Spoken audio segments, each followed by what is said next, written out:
Kwento ito ng kanyang tiyuhin na noong dekada 80 ay nakilala talaga doon sa kanilang bayan. Naging bantok ito dahil na rin sa kahanga-hanga nitong tapang at galing. Mahusay din itong makisama sa kanyang mga kaibigan. Sabi nga nila, ang tulad ni Nanding ay isang mabuting kaibigan pero masamang kaaway. Kapag naging kaibigan mo ito, ay talaga namang hindi ka iiwan sa oras ng kagipitan. Kahit ano pa yan, lalong-lalo na pagdating sa away. At dyan nakilala talaga ng gusto si Nanding. Tinagurian nga itong ang toro ng San Clemente.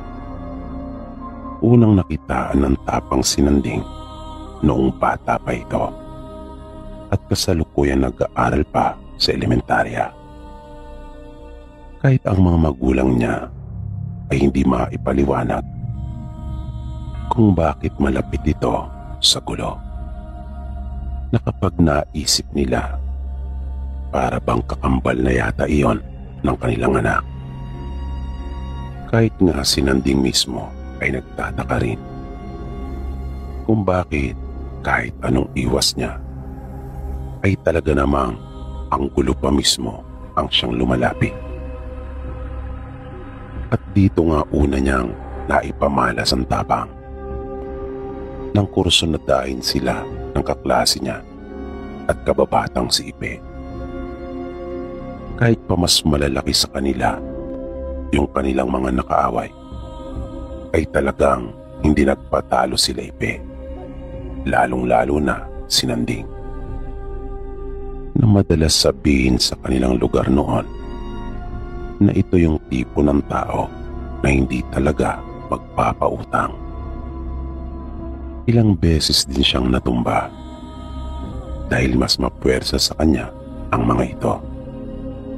Pumutok din ang kanyang labi at nagkaroon ng pasa sa kanyang pisngi. Pero nang matapos ang kanilang suntukan, ay mas maraming tama ang mga ito kaysa sa kanila ni Ipe.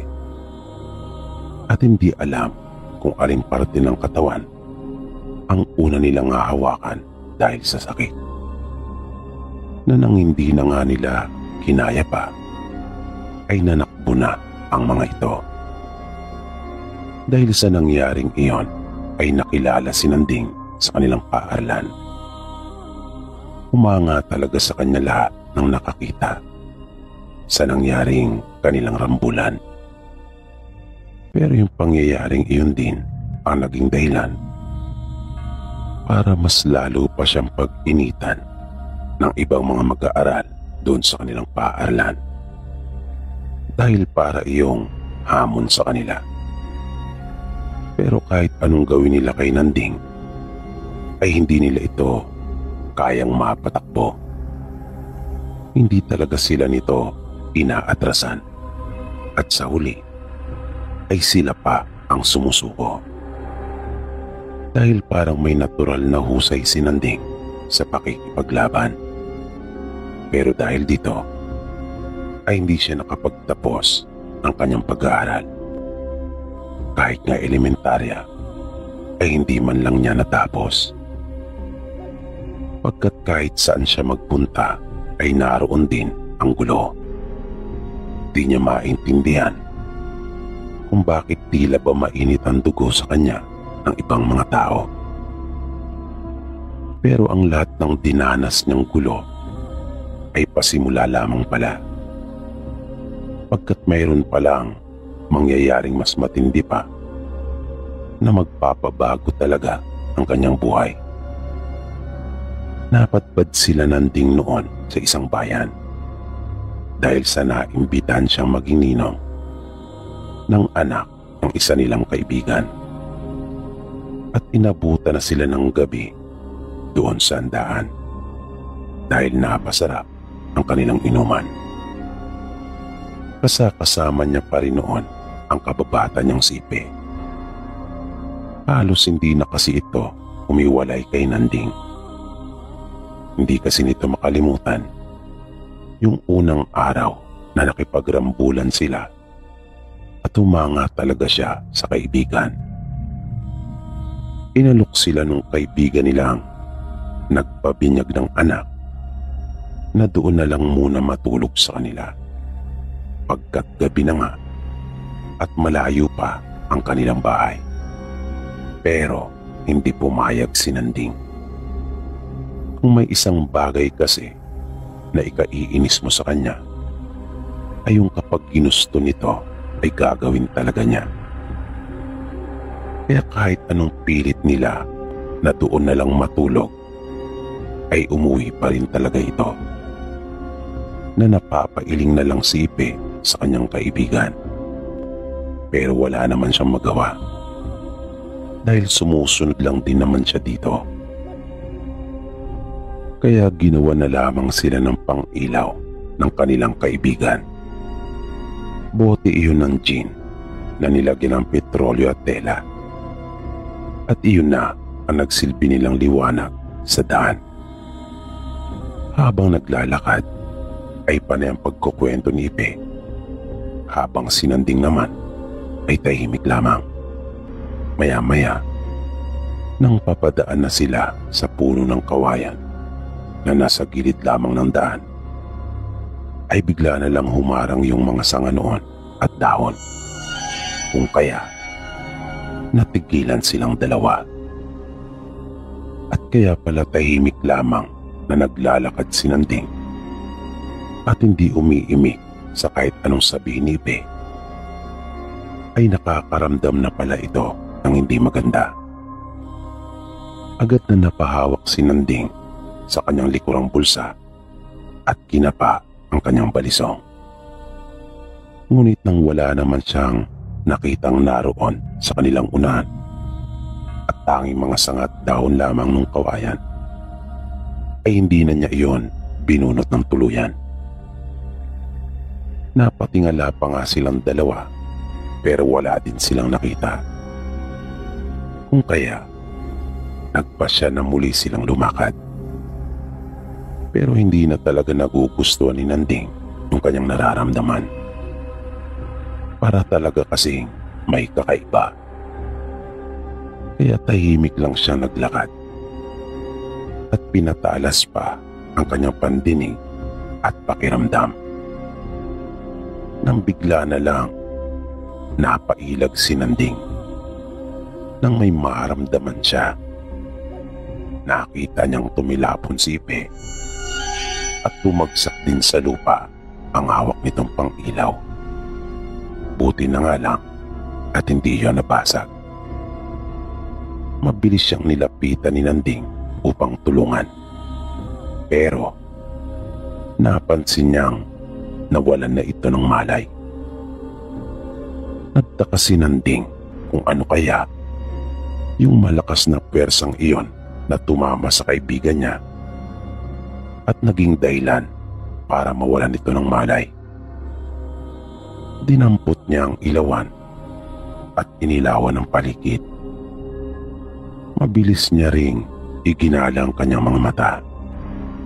Pero nakapagtatakang wala siyang nakita. Muli niyang tiningnan ang kababata at sinubukan itong gisingin pero wala talaga.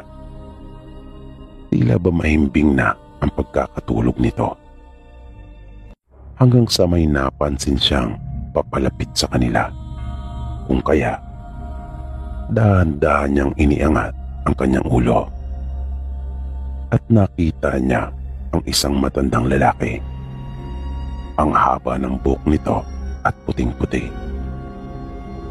Mayroon din itong mahabang balbas at bigote. At nakatingin sa kanya ng nakakainsulto na nakangisi pa. Nang walang sabi-sabi itong sumugod kay Nanding. Kaya nagulat siya at hindi iyon napagandahan.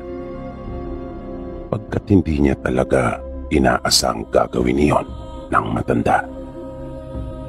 At upang makaiwas ay inihiga na lang niya sa lupa ang kanyang katawan.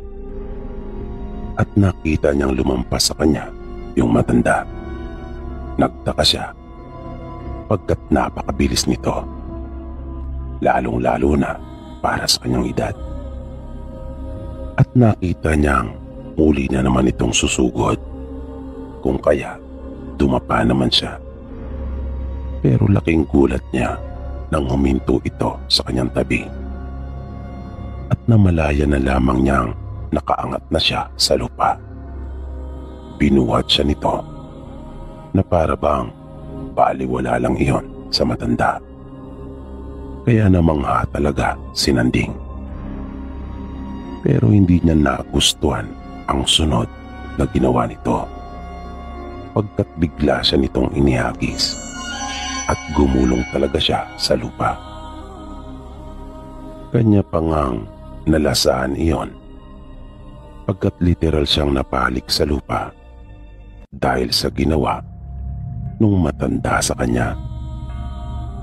Naramdaman niya kaagad ang sakit sa kanyang katawan. Pero dahan-dahan siyang tumayo at siya naman ang biglang sumugod. Niyapos niya yung matanda sa bewang at kanyang pinagtagpo ang dalawang kamay sa likod nito. At buong pwersa niya itong piniga. Naramdaman niya yung sunod-sunod na paghampas ng kamao ng matanda sa kanyang likod. Pero tiniis lang lahat iyon ni Nanding. Hindi niya talaga binitawan yung matanda. At nang makakuha siya ng buwelo, ay kanya itong iniangat at pagkatapos ay malakas na inihampas sa lupa, na ibinigay rin niya ang lahat ng kanyang bigat sa katawan ng matanda. Bigla niyang narinig na tumawa yung matanda. Kaya nagtaka si Nanding at agad siyang napatingin dito, pagkat kabaliktaran iyon ng inaasahan niya. At nakita nga niyang tumatawa ito habang nakahiga pa rin sa lupa. Dahan-dahang tumayo si Nanding na hindi pa rin niya iniaalis ang pagkakatitig sa matanda. Maya-maya, nakita niyang itinaas nito ang isang kamay at nagpapatulong sa kanyang makatayo. Nagdalawang isip naman si Nanding at panandalian pa niyang pinakiramdaman ito. Nang igalaw ng matanda ang kanyang ulo, na para bang sinasabi nitong tulungan na siya makatayo, ay inabot na ni Nanding ang kamay nito. At nang makatayo ay tinapik siya nito sa balikat at sinabing siya raw ay mapalad. Nagtaka naman si Nanding sa tinura ng matanda. Nang mapansin ng matanda na puno ng katanungan ng kanyang muka, ay bigla nitong hinawakan ang suot na kwintas. Napatitig naman si Nanding sa bagay na iyon, isa iyong medalyon, at sinenyasan siya nitong yumuko at isinuot iyon sa kanya nung matanda. Naramdaman kagad ni Nanding na biglang nag-init ang kanyang katawan at para bang may kuryenteng dumadaloy sa kanyang mga kalamnan. Kanyang hinawakan at pinagmasdan ang medalyon. Nang tatanungin niya sana yung matanda kung para saan iyon, ay naglaho na ito. At kahit saan ibaling ni Nanding yung kanyang paningin, ay hindi na niya ito matagpuan.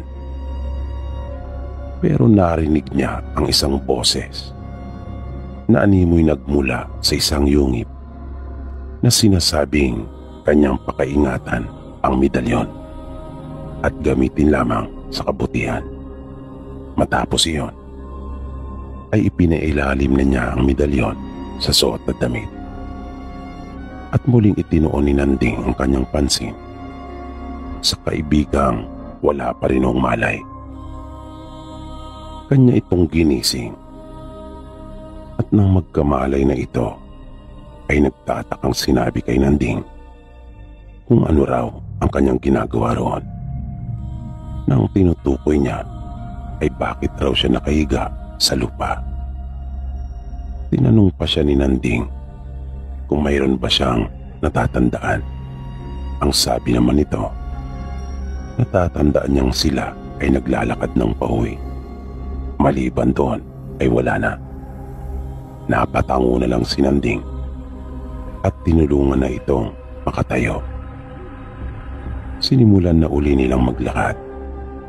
Pero hindi pa sila nakakalayo ay nakarinig na sila ng huni ng aswang.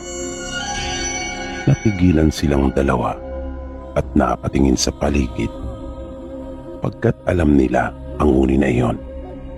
Pamilyar sila sa huni ng aswang dahil kilala rin ang probinsya nila na maraming angkan ng mga aswang at isa ang bayan nila na pinamumugaran ng mga ito. Pero nagtaka si Nanding kung bakit sa tagal niyang paninirahan doon sa kanila ay noon lang siya pinaraanan ng aswang. Bigla niyang naisip agad yung medalyon na ibinigay sa kanya ng matanda. Baka yun ang dahilan, sabi niya sa kanyang sarili. At napaso siya nang maramdaman niyang bigla iyong uminit sa kanyang dibdib. Narinig nga nila Nanding at Ipe na humuni yung aswang at naramdaman din niyang biglang uminit yung medalyon. Maya-maya, napansin nilang hindi lamang iisa ang naririnig nilang humuhuni. Kaya pati si Ipe ay biglang napadikit kay Nanding. Nang bigla nang magpakita ang isa sa mga ito, napansin kagad ni Nanding na naiibang aswang ang nasa kanilang harapan. Hindi kasi ito katulad nung madalas nilang mabalitaan na nang aakyat ng bahay, na kadalasan walang saplot ang mga ito at nangingintabang katawan sa ipinahid na langis. Yung nasa kanilang harapan noong oras na iyon ay isang babae na nakabarot saya. Mahaba ang buhok nito at may mapupulang mga mata. Nakatitig ito ng masama sa kanila.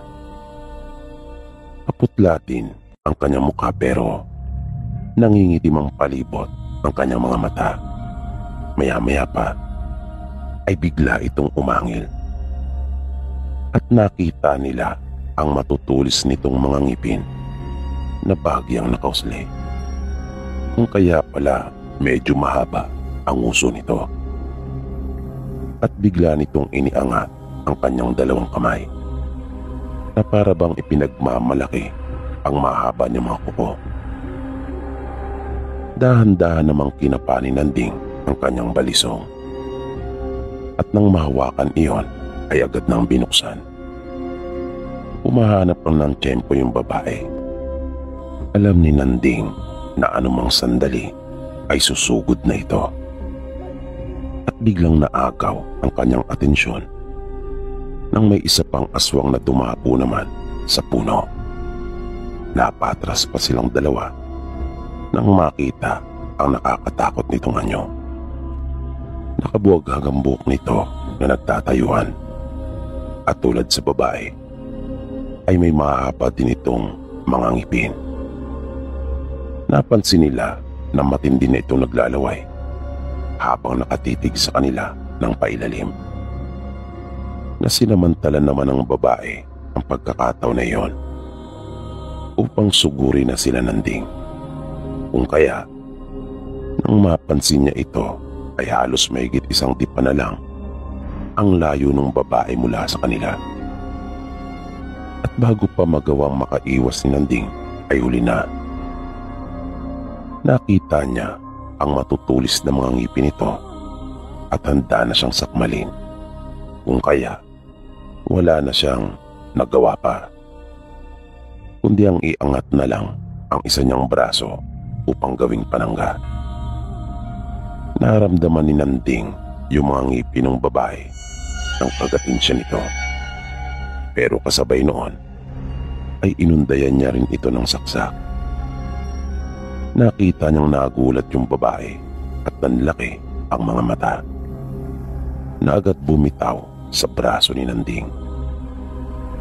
Napatingin yung babaeng aswang sa kanyang sugat at nakita nitong umaagos mula doon ang dugo.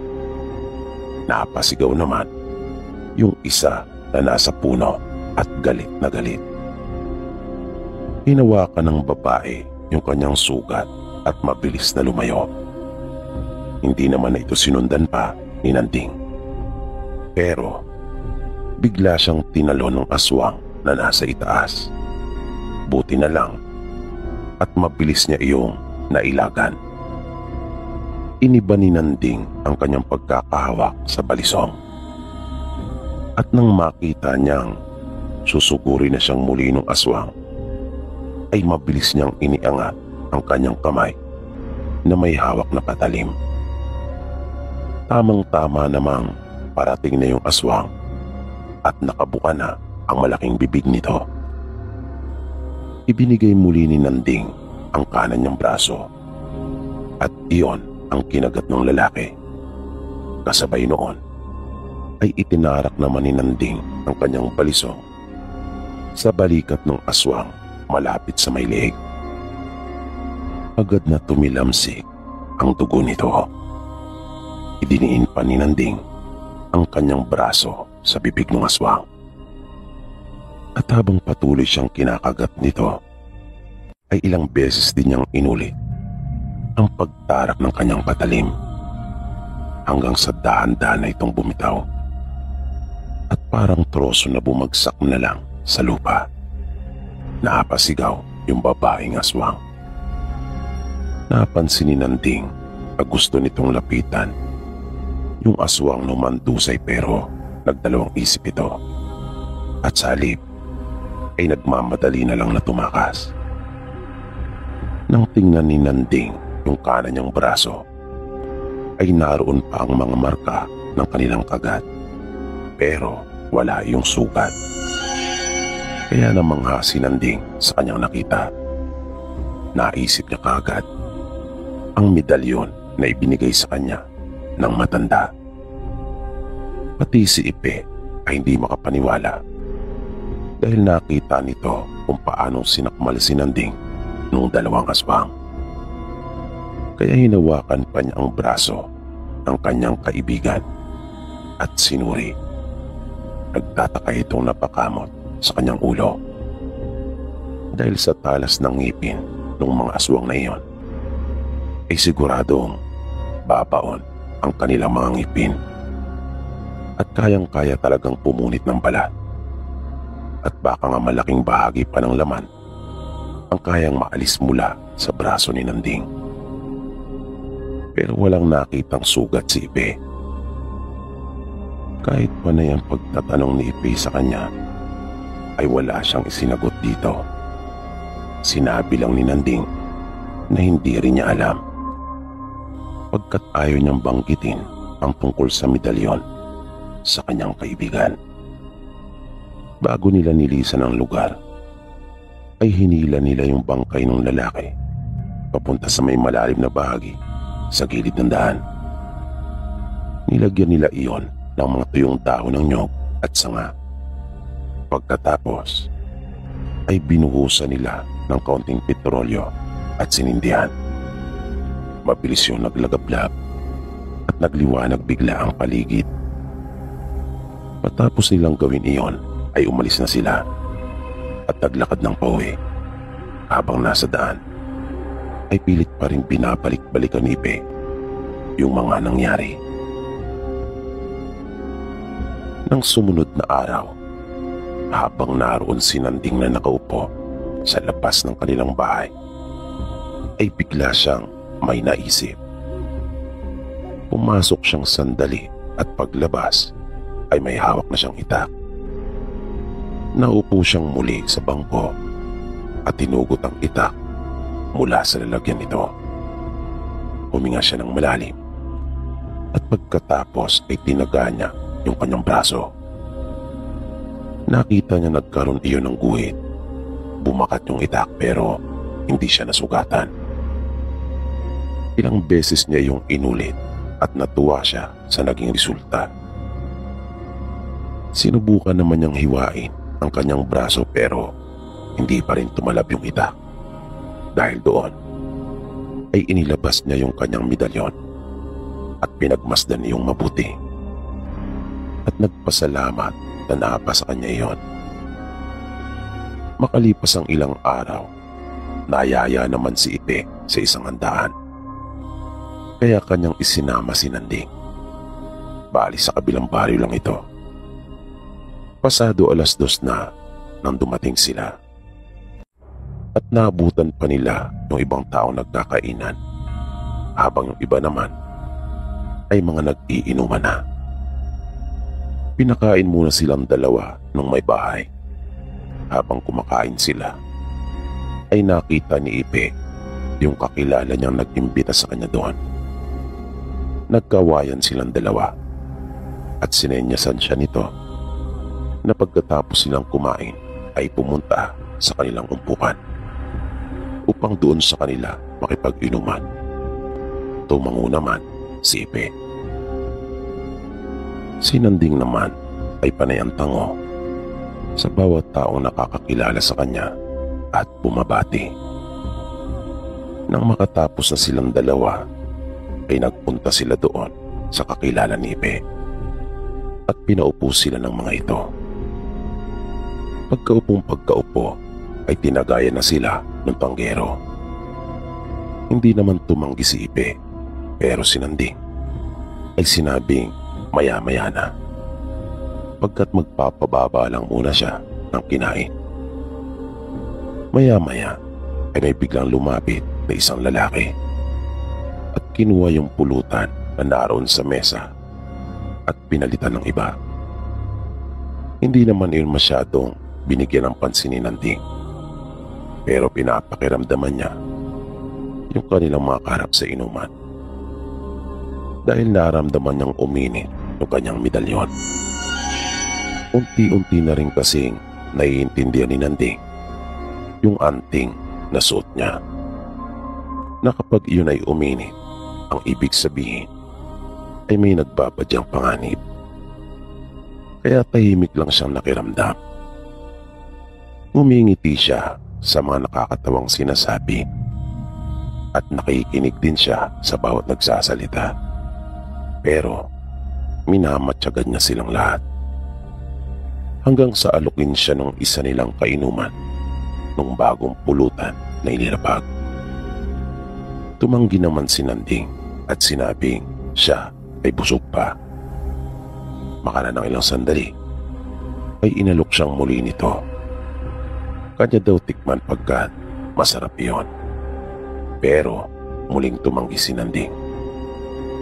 Sa ikatlong pagkakataon ay nakulitan na siya at masama na ang kanyang kutob.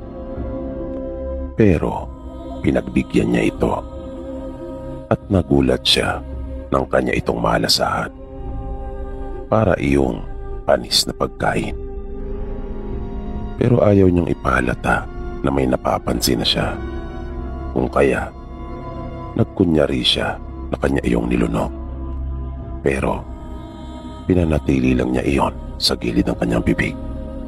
Maya-maya ay nakita niyang hinawakan ni Ipe yung kutsara at tumikim din ng pulutan na iyon. Pasimpleng kinalabit ni Nanding si Ipe at pagkatapos ay bigla siyang tumayo at nagpaalam sa kanilang mga kainuman. Sinabi niyang iihi lang siya. Makala ng ilang sandali ay sumunod na rin sa kanya si Ipe.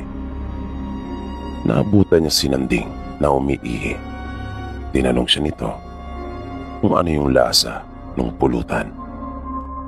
Nagtaka naman ito dahil nakita niyang una itong tumikim kaysa sa kanya. Sinabi ni Nanding sa kanya na iba kasi yung kanyang panlasa doon sa pulutan. Sabi ni Ipe, masarap naman yung lasa Kaya nagtaka si Nanding kung bakit iba ang kanyang nalasahan. Sinabihan niyang kaibigan na huwag nang kumain noon dahil masama ang kanyang kutob. At kanya pang ipinakita sa kaibigan yung pulutan na iniluwa niya.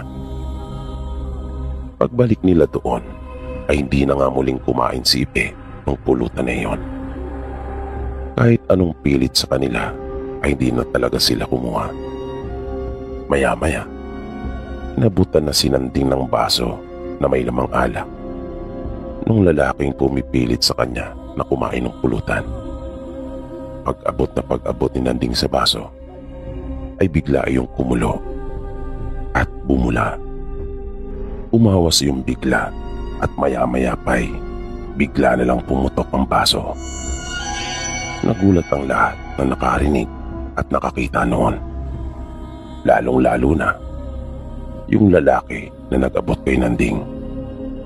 Tinitigan ito ni Nanding ng masama nang bigla itong bumunot ng itak na nasa kanyang tagiliran. Mayroon pala itong itak na itinago doon. Kaya naisip kagad ni Nanding na may plano pala talaga itong masama sa kanila. At tsak niyang hindi lang nag-iisa yung lalaki. Buti na nga lang at naging maagap si Nanding. Bago pa maitaga ng lalaki yung kanyang itak, ay bumaon na sa kanyang dibdib yung palisong ni Nanding na kanya na iyong binuksan bago pa sila bumalik sa inuman. Na kanya lang binalutan niyo ng tela na kanyang pamunas. Kung kaya, walang kamalay-malay yung kanilang mga kaharap. Agad na bumagsak yung lalaki sa kanyang kinauupuan at bumulwak ang dugo mula sa kanyang dibdib. Iginala ni Nanding yung kanyang paningin. Alam niyang may mga kasama itong nagbalak sa kanila. Pero wala nang naglakas pa ng loob na sumugod sa kanila ni Ipe. Matapos iyon ay umalis na sila Nanding, na naglakad lamang silang dalawa ni Ipe na para bang walang nangyari.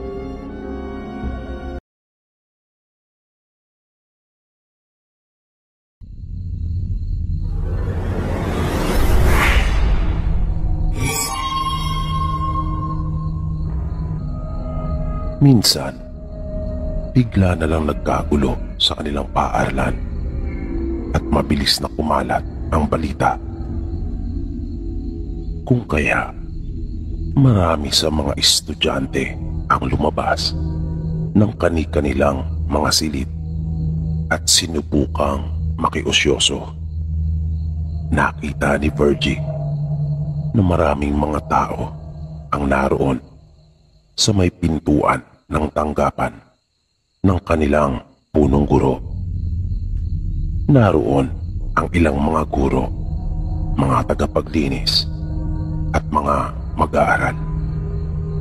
Noong una ay hindi gaano binigyang pansin ni Virgie ang kaguluhang nangyayari.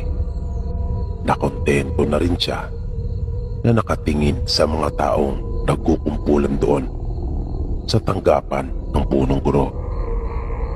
Ngunit, nang isa sa kanyang kamag-aral ang lumapit at sinabing ang dahilan ng kaguluhang iyon ay ang pinsan niyang si Esme, ay bigla na lang kumabog ng napakalakas ang kanyang dibdib at nag-alala para sa kanyang pinsan. Pagpapatuloy pa ng kanyang kamag-aral, hindi na umano nakabalik pa si Esme sa kanilang silid. May isang mag-aaral ang nagsabi na sumama ito sa isang lalaki at nakitang lumabas ng kanilang paaralan. At dahil sa kinutuban ng hindi maganda yung mag-aaral, kung kaya mabilis nitong isinumbong sa kanilang guro ang kanyang nakita. Napansin kasi niya na para bang wala sa sariling katinuan si Esme. Na tila pa masaya pa itong nakikipag-usap sa lalaki at walang pagtutol na sumama. Gayong hindi naman niya ito nakikilala Dahil doon ay nagpasya ang pamunuan ng paaralan na ipagbigay alam kaagad sa mga magulang ni Esming ang nangyari. Gayon din sa mga opisyal ng barangay. Bumuo din sila ng mga grupo mula sa paaralan para maghanap kay Esming. Nakiusap naman si Virgie sa kanilang guro na kung maaari ay uuwi na siya upang makatulong sa mag-anak ng kanyang pinsan. Kaya nagpaalam siya at pinahintulutan naman ng kanilang guro. Kaya nagmamadali na siyang umuwi. Pagdating niya sa kanila ay agad niyang ibinalita sa kanyang mga magulang at kapatid ang tungkol sa nangyari sa kanyang pinsan na si Esming. Kaya magkakasama silang nagpunta sa bahay nila. Nang dumating sila doon, ay naabutan pa nila ang mga taga-barangay at gayon din yung mga taga-paaralan. Kaya nalaman na rin na mag-anak ni Esming ang lahat. Matapos na makapag-usap, ay wala na silang sinayang na sandali. Mag-aalas 4 na nung mga pagkakataong iyon.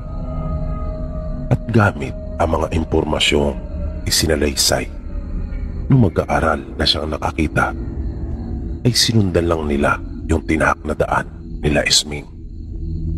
Wala silang ideya kung saan talaga ito dinala nung lalaki. Hanggang sa masapit na nila ang pinakadulo ng kanilang barangay.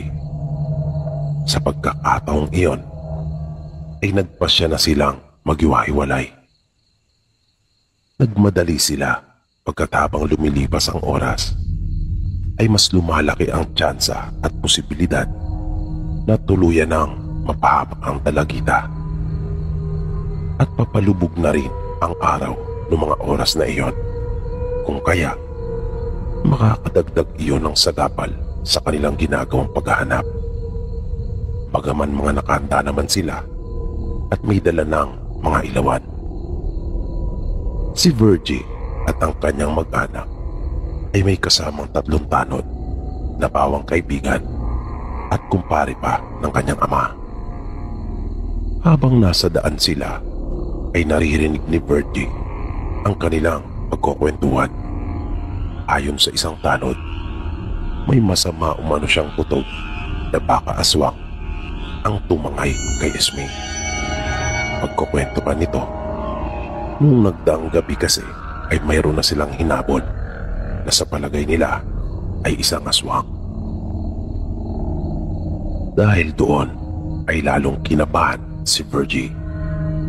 Pare ang dalangin niya na sana ay walang nangyaring masama sa kanyang pinsang si Esming. Narinig niyang nakiusap naman ang kanyang ama sa tanod na kumpare nito na gawin nila ang lahat para matagpuan ang pamangkin. Sinabi ng tanod na huminto muna silang sandali para makapagpahinga. Ngunit bigla itong may inilabas mula sa isa niyang bulsa. Hindi malinaw sa kanila kung ano yung bagay na iyon na natatalian, pagkat nababalot iyon ng isang tela na kulay itim. At nang kanyang iladlad ang tali noon, ay bumitin ang nasabing bagay. At napansin nilang para itong may sariling buhay na kusang gumagalaw habang nakaturo sa lupa. Tinanong sila nung tanod kung nakapagpahinga na sila at kung pwede na raw ba silang magpatuloy. Tumango naman sila at nagpasya na nga sila uling maglakad. Napansin nila Virgie na doon sila tumaan kung saan tila hinihila yung bagay na iyon nung kumpare ng kanyang ama. Kaya naisip nilang ang bagay na iyon ang siya palang nagbibigay ng direksyon sa tanod. Nang bigla nilang napansin na nagmadali ito, narinig pa nilang sinabi nito na kanila raw bilisan dahil nalalagay na sa panganib ang buhay ni Esming. May nakita pa si Virgie na panyo na kulay pula. May tinali yung tanod sa kanyang noo. Sumunod silang lahat sa mga sinasabi at ipinag-uutos ng tanod. Hanggang sa may nakita silang isang kubo. Nakakakilabot yung lugar na para bang sinadya talagang itayo yung nasabing kubo sa pagitan ng mga naglalakihang puno, na kung hindi dahil siguro sa gamit na yun ng tanod ay hindi talaga mapapansin na mayroong kubo doon. Dahil sa iyon ay nakakubli. Dire-diretso yung kumpare ng tatay ni Virgie. Sumigaw ito at sinabing sa likod. Kaya nagsipuntahan yung iba nilang kasama doon sa may likod. Nakita nilang naggagalawan pa yung mga halaman doon.